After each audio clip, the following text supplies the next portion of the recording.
Did you know that anger can feel so much like strength that you spend decades never questioning the difference? He had built himself around it. Every scar, every victory, every morning he rose before the sun and trained until his hands bled. The fury was always there, low and constant, like a fire he kept feeding so it would never go out. Then came the stillness. Not a battle, not a loss, just a quiet room, a single candle, and nowhere left to go.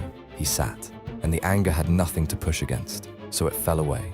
And underneath it, untouched, perfectly preserved, was the grief he had walked away from long ago.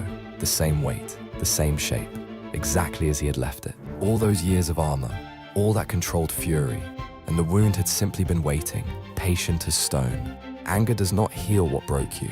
It only postpones the moment you have to sit with it. The strongest warriors are not the ones who never feel grief.